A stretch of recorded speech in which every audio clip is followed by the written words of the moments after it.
May 28, 1940. Berlin. The marble corridors of the Reich Air Ministry echoed faintly with the sound of polished boots and distant typewriters. The war in the West was going well. German panzers raced across France, and the Luftwaffe commanded the skies with a confidence that bordered on arrogance. Inside his office, Reichsmarshal Hermann Göring leaned back beneath a ceiling fresco of eagles and thunderbolts, his fingers smudged with ink from the intelligence report he had just dismissed. He laughed, a slow, contemptuous sound, as he tossed the report onto the polished desk. The paper spoke of President Franklin Roosevelt's new declaration before Congress, a call to produce 50,000 American aircraft every year. Göring's lip curled in disbelief. "The Americans," he sneered to his staff, "know nothing of war production. Let them try to build warplanes as they build their automobiles. They will learn that factories for peace cannot forge weapons for war." Around him, aides nodded dutifully. The idea that a democracy could become a military-industrial giant seemed absurd. Germany, after all, had conquered through discipline and ideology, through unity of will. America was fragmented, complacent, lost in its wealth and consumerism. To the men in Berlin, Roosevelt's words were propaganda, not prophecy. Yet beyond the Atlantic, a very different story was already beginning. In Detroit, the heart of America's automobile empire, a tall, broad-shouldered man of Danish birth read the same headline without laughter.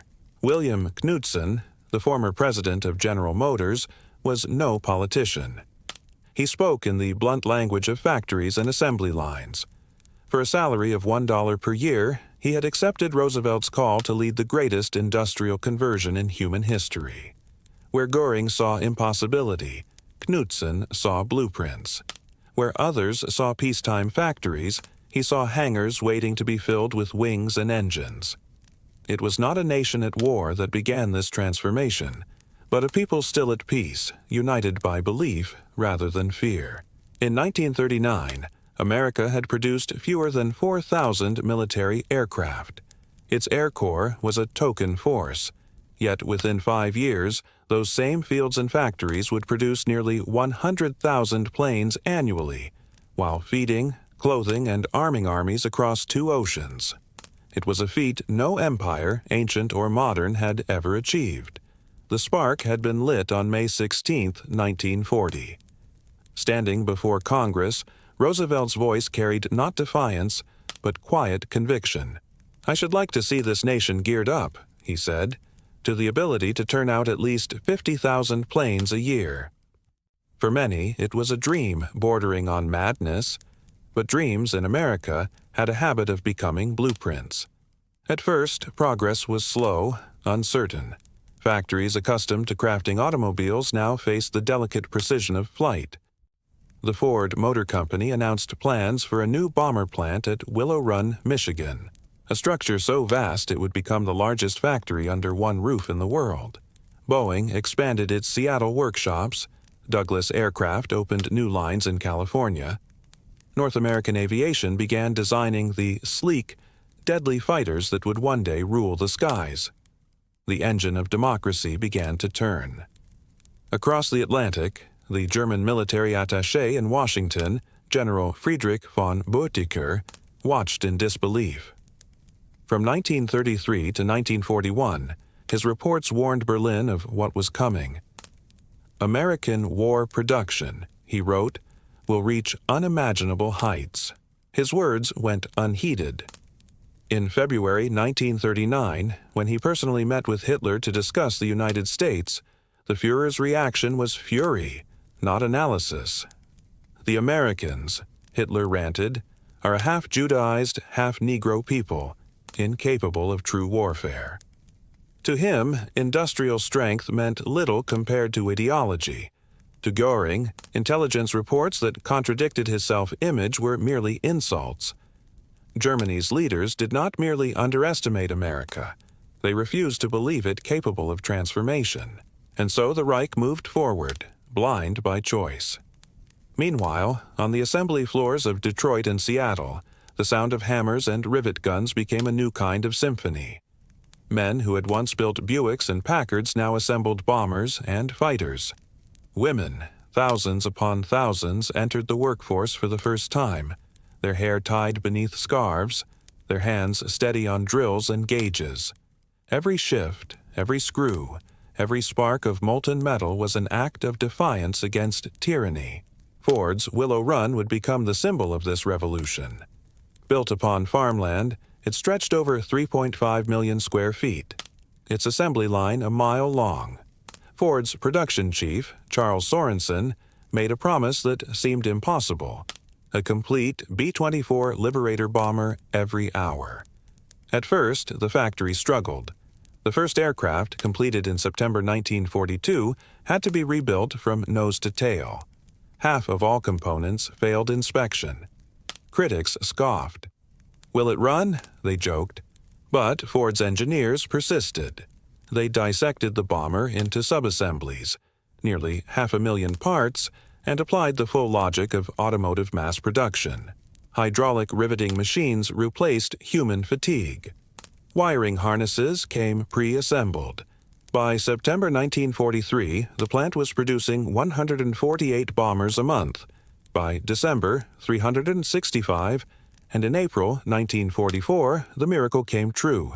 One completed B-24 every 63 minutes, 24 hours a day. The skies over Europe would soon swarm with the results. From Tunisia to the Ruhr Valley, German pilots began to notice.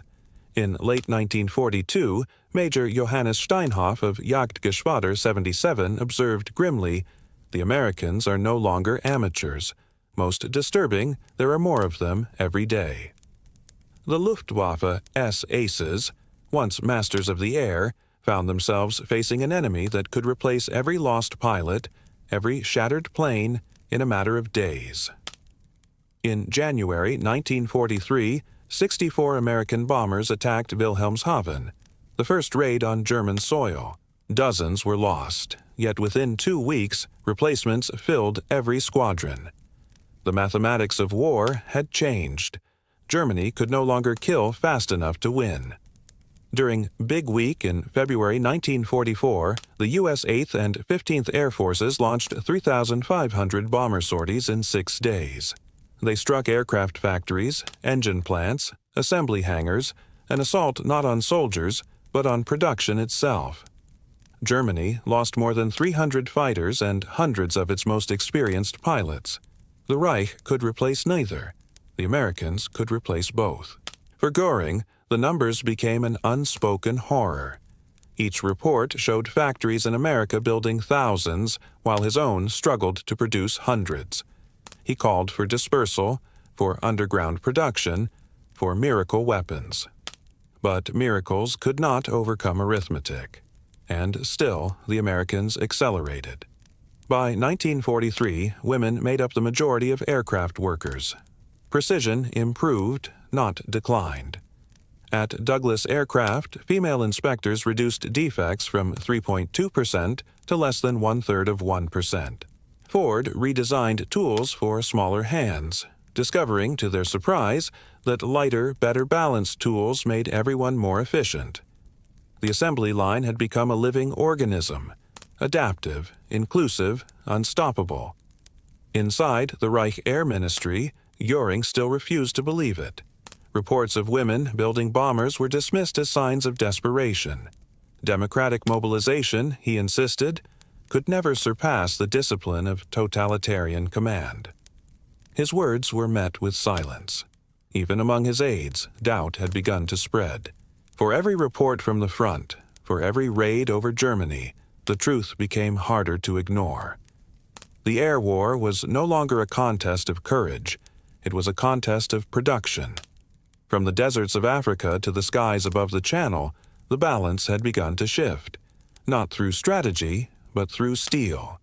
The world was witnessing not merely the mobilization of an army, but the awakening of a continent. The arsenal of democracy was no longer a promise. It was becoming reality. And far from Berlin, in the mile-long corridors of Willow Run, the ghosts of Göring's laughter faded beneath the rhythmic thunder of rivet guns, each metallic strike a prophecy of his defeat. By early 1943, the world had entered a new rhythm, a rhythm of industry, not ideology. Across America, the once idle factories of the Great Depression roared with purpose. Steel poured from Pittsburgh, aluminum from Tennessee. Oil, rubber, and copper streamed toward Detroit, Seattle, Long Beach, and Dallas. The smoke that rose from these places was not the smoke of destruction, but creation, the breath of a nation awakening to its power. In these factories, time itself seemed to bend. Night and day merged beneath the electric light. Men and women worked side by side, sleeves rolled, hair bound, faces streaked with oil and determination.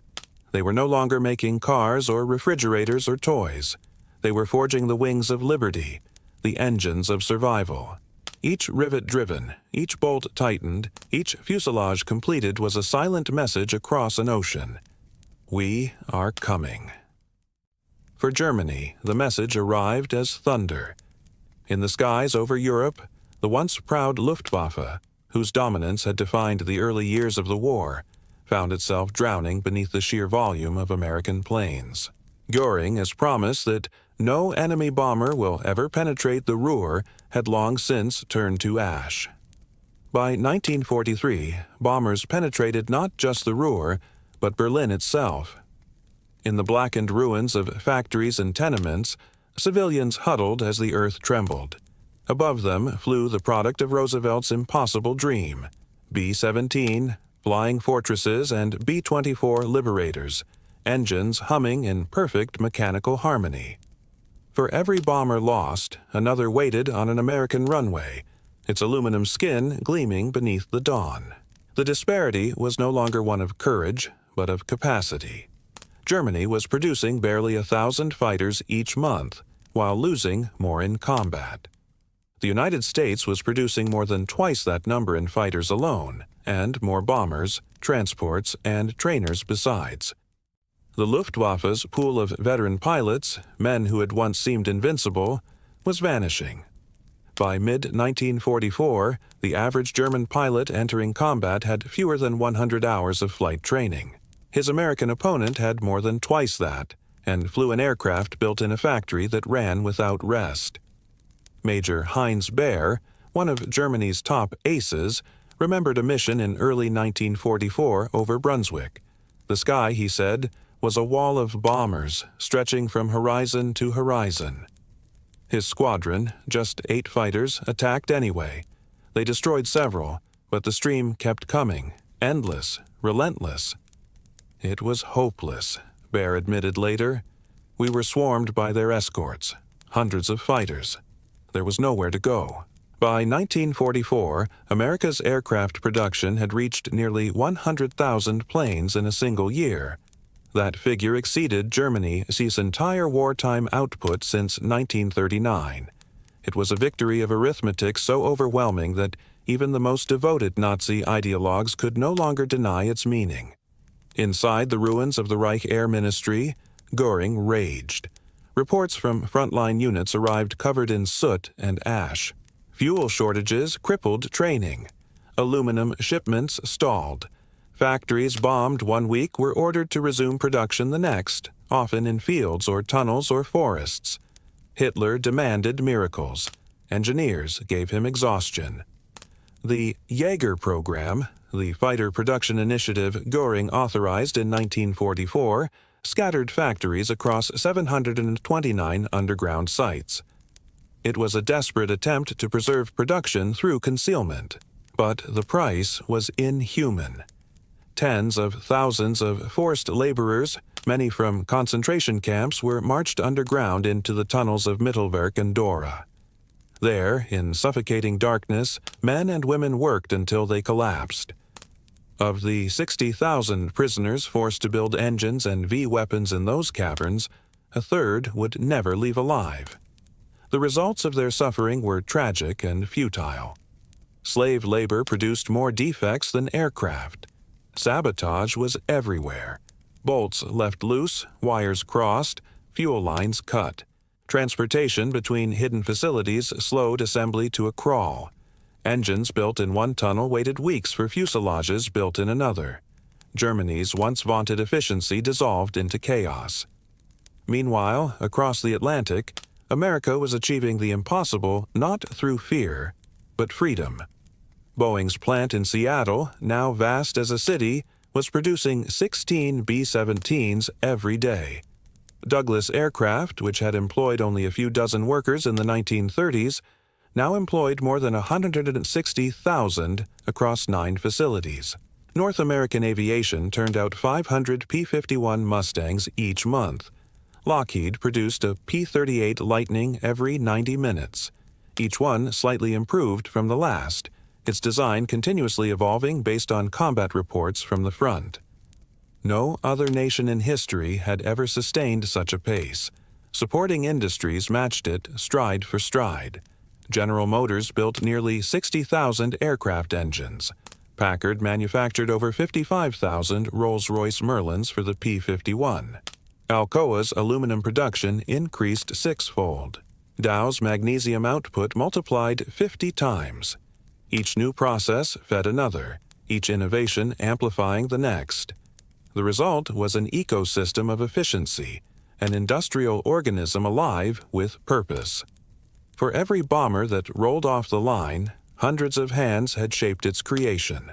Among them were women, 310,000 by 1943. At Long Beach, more than half of Douglas's employees were female.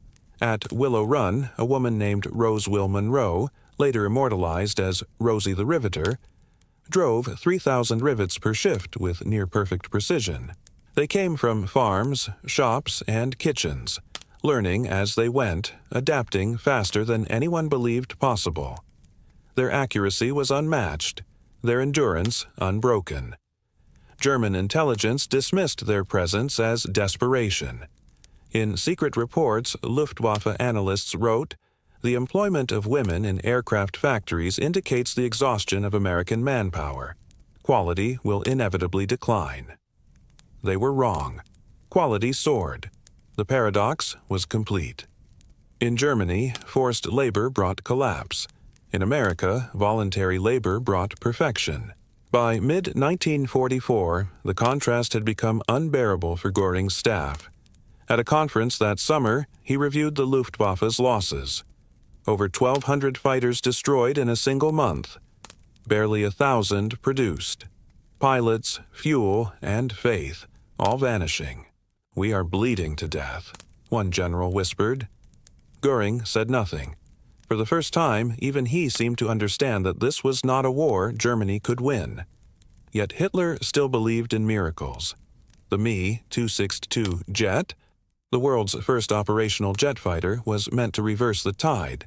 Sleek, powerful, 100 miles an hour faster than any Allied plane. But miracles require resources, and Germany had none left. Barely 1,400 Me-262s would ever be built, fewer than 200 operational at a time. Each engine required rare metals Germany could no longer refine. Each flight consumed fuel that barely existed. Across the ocean, America was already building its own jets. The Bell P-59 was underpowered, but Lockheed's P-80 Shooting Star was nearing perfection, ready for production even before the war ended. While Germany struggled to field a handful of prototypes, America experimented freely, backed by an industry that could afford to fail, learn, and improve. For every German breakthrough, there was an American avalanche. As the year turned, the full weight of industrial superiority began to bear upon the battlefield.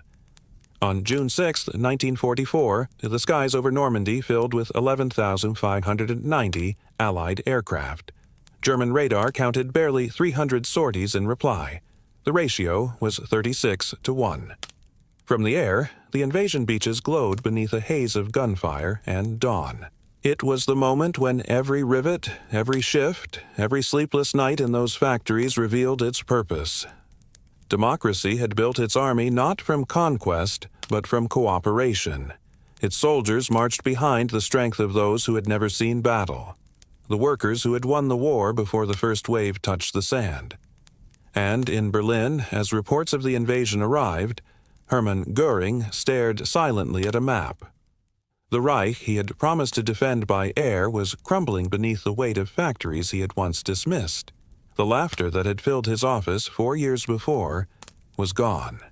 In its place came the quiet sound of a nation realizing, too late, that it had lost not to superior weapons or generals, but to a civilization that had turned freedom itself into the greatest weapon of all. By late 1944, the war had become a calculation, and for Germany, every equation ended in deficit. The Luftwaffe, once the symbol of Hitler's swift modern warfare, had become a shadow of its former self. Its squadrons, decimated and dispersed, existed only in fragments. Airfields that had once hosted proud formations of Messerschmitts now stood littered with wreckage, twisted fuselages, scorched oil, half-buried wings. The sky that had once belonged to Germany now belonged to the enemy. From the western horizon came the drone of thousands of engines, deep, layered, endless. Allied bombers filled the heavens like migrating flocks, each formation guided by precision, each payload measured by mathematics and inevitability.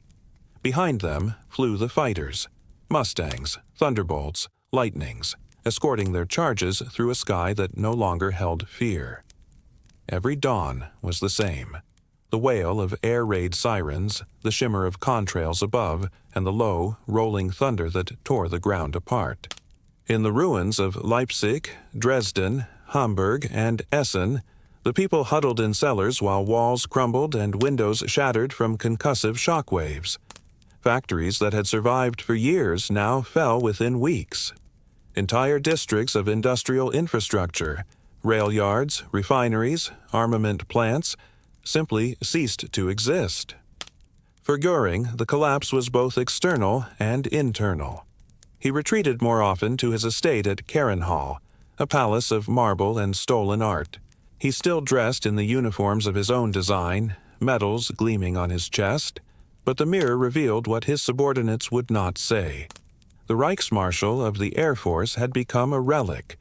The empire of the skies that he once made him a legend had dissolved into smoke. Even Hitler, once indulgent of Göring's arrogance, now seethed with contempt. "My Reichsmarschall," he spat, "cannot even protect his own airspace." Still, Göring clung to illusion. He promised Hitler that new weapons would turn the tide: the jet, the rocket, the vengeance weapons. He spoke of the Me-262 as a wonder plane, capable of reclaiming German skies. But by the time the jets arrived, the war had already passed, the point where technology could compensate for emptiness. The Me-262 could fly faster than any Allied fighter, yes, but it could not be built in numbers that mattered. The jet engines, crafted from alloys Germany could no longer produce, lasted barely 25 hours of flight time before failure. The fuel they required came from synthetic plants that now lay in ruins, bombed to dust by the same aircraft Göring had once dismissed as trivial. On December 16, 1944, in the forests of the Ardennes, Hitler launched his final gamble, the Battle of the Bulge, the last German offensive in the West. For a few brief days, the world seemed to tilt backward. Snow fell thick over Belgium as German armor rolled forward once more, cutting through the thin American lines. Panic rippled through Allied headquarters. It was the desperate heartbeat of a dying empire. But even as German tanks advanced, their skies betrayed them. Heavy fog shielded them at first, then cleared. And when it cleared, the full fury of Allied air power descended. P-47. Thunderbolts screamed out of the sun, rockets streaking, machine guns blazing, turning roads into infernos. Columns of tanks burned in the snow. Ammunition trucks erupted in flames visible for miles. The Luftwaffe tried to intervene, but what remained of it was a pale echo of its past. The Operation Bodenplatte raid on New Year U.S. Day destroyed more German aircraft than Allied ones. After that day, the Luftwaffe ceased to exist as a fighting force. The skies over Germany belonged entirely to the enemy. Inside the underground factories, the air grew colder. Forced laborers whispered of the approaching armies, of liberation and vengeance. The SS grew more brutal, driving production to the last possible moment. In the tunnels of Mittelbau-Dora, where men worked until they collapsed beside the machines they built, rumors spread that the Allies were already near. They could hear the distant rumble of artillery through the rock. It was not salvation yet, but it was close enough to believe in. Meanwhile, in the United States, production was reaching its zenith. In 1944 alone, American factories produced more than 96,000 aircraft, more than Germany, Japan, and Italy combined. The figures defied comprehension. The Ford plant at Willow Run completed one B-24 Liberator every 63 minutes. Boeing's Seattle assembly line stretched for nearly a mile, each segment timed to perfection. The workers had become part of a rhythm so vast, so synchronized, that even generals stood in awe of it.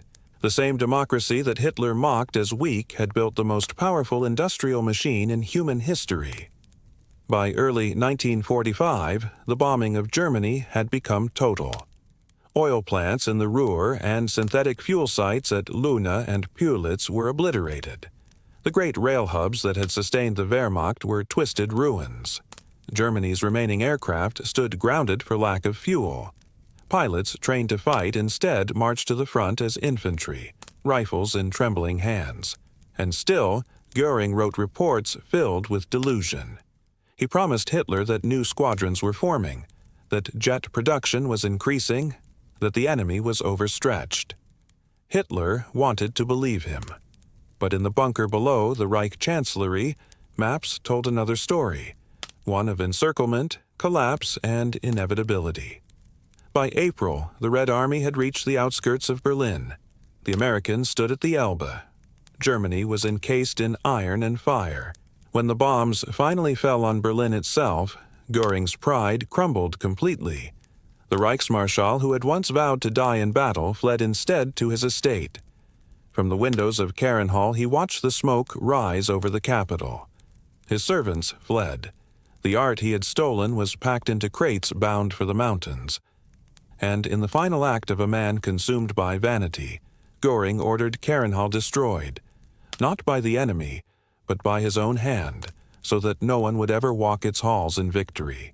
On May 8, 1945, Germany surrendered unconditionally. The war Göring once called a crusade of destiny had ended in ruins so complete they defied imagination. When American troops captured him days later near Berchtesgaden, Göring emerged not as a warrior, but as a spectacle. Overweight, adorned with jewels, a caricature of his former self. The man who had once commanded the skies now stood beneath them, powerless. At Nuremberg, he was confronted with the full weight of his empire, SS crimes, and the documents of its collapse. Production charts, labor camp reports, testimonies from survivors of Dora and Auschwitz, photographs of cities his arrogance had doomed.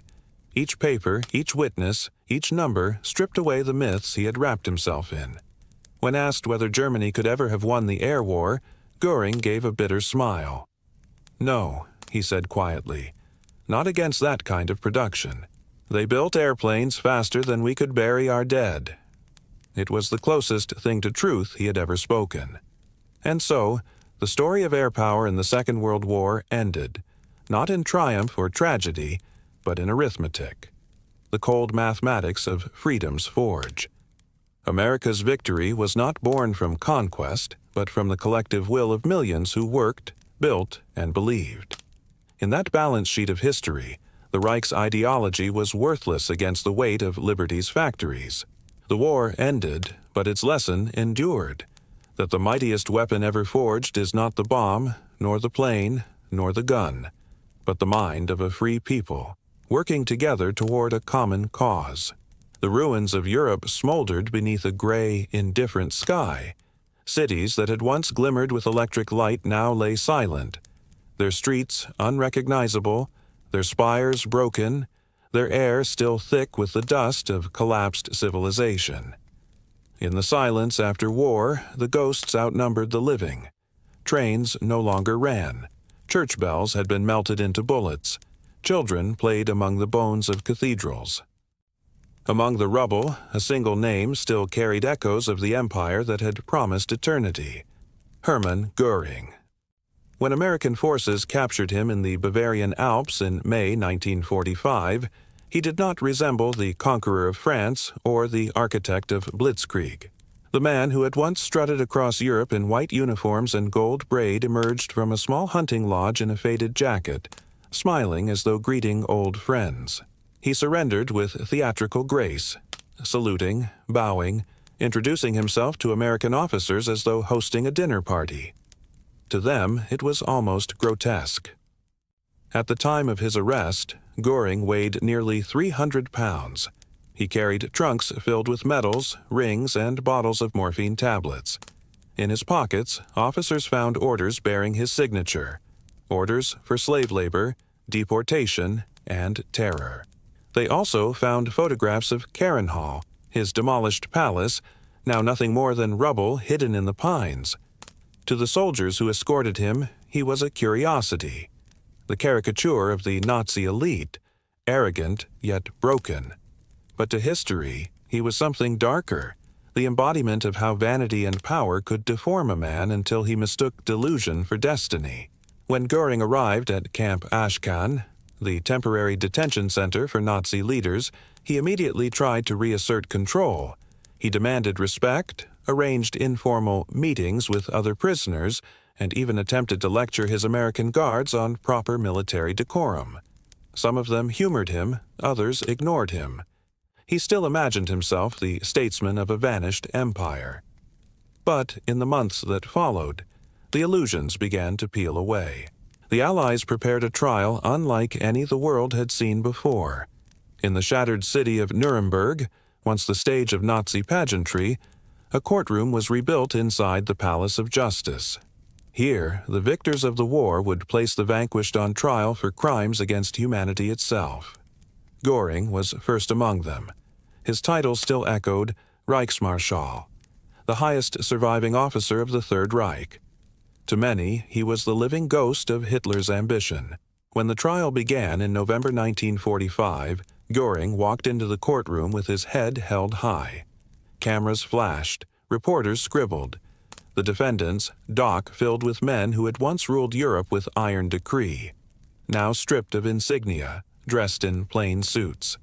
Göring sat at the far end, his posture regal, his eyes sharp. He believed he could still win.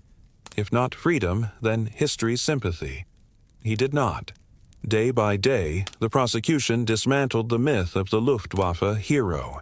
They presented production records showing Göring's use of slave labor, memoranda proving his role in the plunder of art and gold from occupied nations, orders bearing his hand authorizing deportations, executions, and reprisals, photographs from Dora Mittelbau, the underground hell where thousands had died building the rockets he once hailed as miracles.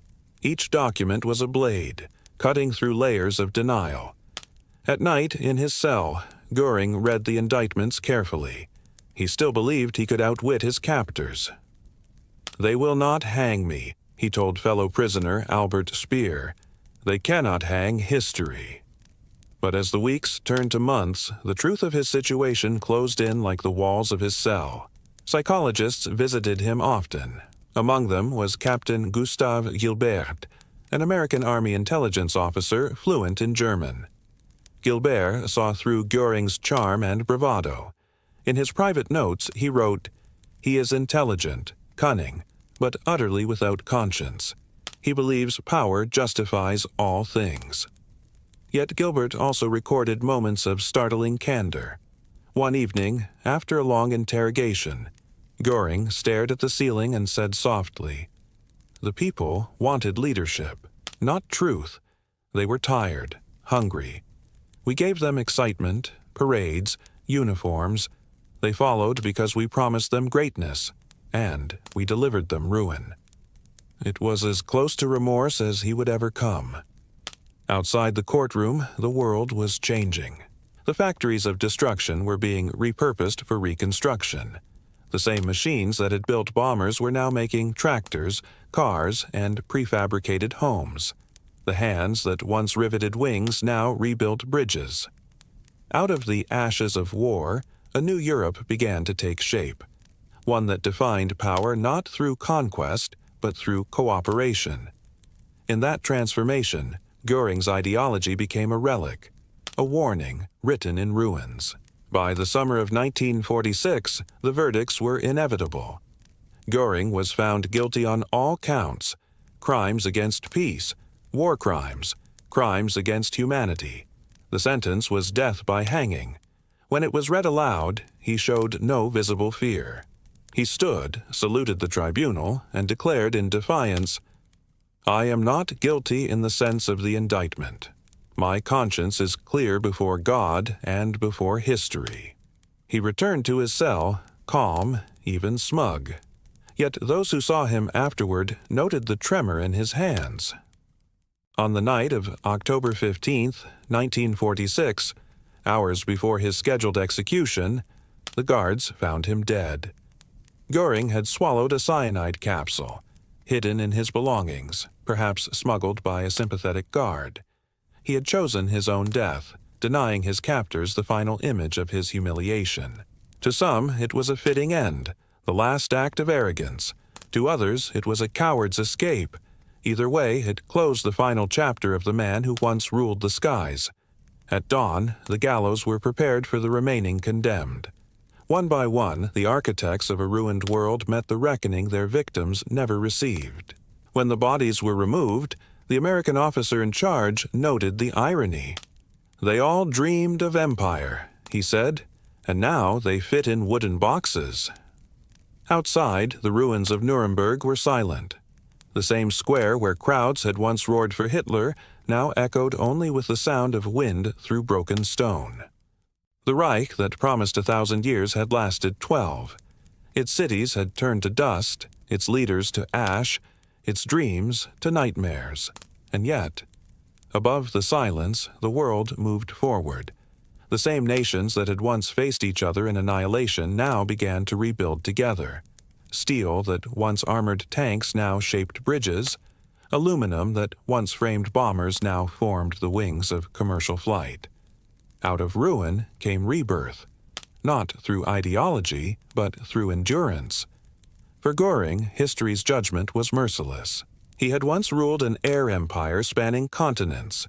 Now, his name was remembered only as a cautionary tale. The world he tried to dominate had learned instead to fly higher, not on the wings of war, but on the strength of peace. The war ended not with a cheer, but with a silence so deep that the world had to learn to speak again. When the guns finally ceased, the smoke over Europe and Asia hung for months, a haze of memory and loss. From the ruins of Berlin to the ashes of Hiroshima, humanity faced its own reflection and did not recognize what it saw. What began as a war for empire had ended as a reckoning for civilization. In the years that followed, the victors became builders once more. The same hands that had assembled bombers and tanks now forged the instruments of peace. Across America, factories turned from weapons to washing machines, from engines of destruction to engines of prosperity. Boeing's hangars, once echoing with the clang of war, began shaping wings meant for passengers, not pilots. The P-51's descendants would carry not bullets, but travelers, across oceans, toward a new kind of world. In Germany, the transformation was even more profound. The land that had once worshipped power now became a student of humility. Its cities, flattened and hollow, rose again brick by brick, not as symbols of conquest but of survival. Women, known as Trümmerfrauen, the rubble women, cleared streets by hand, stone by stone, rebuilding not just walls but dignity. The airfields once filled with Messerschmitts now echoed with the laughter of children. The factories that once manufactured death began to manufacture hope. The Marshall Plan, born from American resolve, poured food, machinery, and funds into a broken continent. Ships crossed the Atlantic not with soldiers, but with supplies, textbooks, tractors, medicines. It was the greatest act of reconstruction in human history. and its message was unmistakable. The war had proven what destruction could do. Now the peace would prove what creation could achieve. In that transformation, the final victory was found, not on the battlefield, but in the rebuilding of the human spirit. Yet, amid this renewal, the memory of what had been lost lingered like smoke over the horizon. The Nuremberg trials had established a precedent, that power could be held accountable, that nations could not kill in the name of ideology and call it justice. Göring's cyanide escape denied the world the spectacle of his hanging, but not the weight of his guilt. His legacy lay not in the grandeur of his titles, but in the ruins his pride had left behind. For the men who had once served him, life went on, but never as before. Albert Speer, the architect of the Reich, wrote in his prison diary that Göring lived inside a dream, even when the dream had died. Many of them did, but dreams built on cruelty do not survive the dawn. As the decades passed, the symbols of that empire faded from stone and steel, replaced by new colors, new flags, new songs. In Berlin, where once the swastika banners had hung, children learned new words: Demokratie, Verantwortung, Frieden, democracy, responsibility, peace. And in that fragile learning, something extraordinary began. A rebirth not only of a nation, but of conscience. Meanwhile, across the Atlantic, the arsenal of democracy became the engine of modernity. The war had accelerated invention beyond measure. Radar, jet propulsion, computing, synthetic materials, nuclear energy. In the hands of a free world, these tools reshaped life itself. The factories that had defeated Göring's Luftwaffe now built the wings that would connect continents, the computers that would map the stars, the satellites that would one day look down upon the Earth and see no borders at all. It was as if the century itself had taken flight. But beneath the triumph, there remained a warning, written in the ruins of Karenhall, in the ashes of Dresden, in the silence of Dachau. The warning that no machine, however powerful, could ever be greater than the mind that built it. Göring's factories had run on fear. Roosevelt's had run on freedom. And freedom had prevailed not because it was stronger, but because it was shared. By the 1950s, Europe and America entered an age of unprecedented growth. Highways crossed nations. Skies filled with the hum of civilian airliners. Television brought the world into living rooms once dimmed by ration lamps. The war that had begun with bombers over Poland now ended with jetliners over Paris, London, and New York. Aircraft born from the same science, but serving a very different mission. In every contrail across the sky, one could trace the ghost of history, the evolution from conquest to connection. And yet, memory did not vanish. At the Nuremberg Palace of Justice, the courtroom where Göring once sat remains preserved. Visitors walk among the wooden benches and glass partitions, staring at the same dock where he defied judgment. The walls are silent now, but the silence speaks. It tells of the arrogance that destroyed nations, the machinery that enslaved millions, and the freedom that outlasted them both. In museums and memorials across the world, the relics of the air war stand preserved. The P-51 Mustang, the B-17 Fortress, the Me-262 jet. Each machine gleaming under soft light represents more than metal. They are reminders of what industry can create and what ideology can corrupt. Beside them hang photographs of the workers who built them, women with rivet guns, men with grease-stained hands, immigrants who found dignity in labor. Their faces, anonymous yet eternal, are the true architects of victory. Because the war's greatest secret was never the bomb, or the codebreaker, or the jet. It was the simple, unstoppable power of people who believed that their effort, however small, could change the world. Hermann Göring believed that power came from domination. History proved it came from cooperation. He sought to rule through fear. The free world rebuilt through faith. And in the end, his empire fell not because it was outgunned, but because it was outgrown. As the years turned into decades, the world learned to fly farther, to the stratosphere, to the moon, into the deep silence of space. And perhaps, somewhere beyond the thin blue line of the atmosphere, the ghosts of those who built, fought, and fell watch humanity rise, not as conquerors, but as creators. The lessons of the air war remain written across the sky, that arrogance can burn cities, but only humility can rebuild them, that tyranny can command armies, but only freedom can command the future. And so the story ends, not in fire, nor in triumph, but in reflection. The smoke has cleared. The skies are open. Where once roared the engines of destruction, now glide the wings of peace. For the Reichsmarschall who once ruled the air, the final irony endures. The world he tried to enslave learned to soar higher than he ever dreamed, not through fear, but through freedom.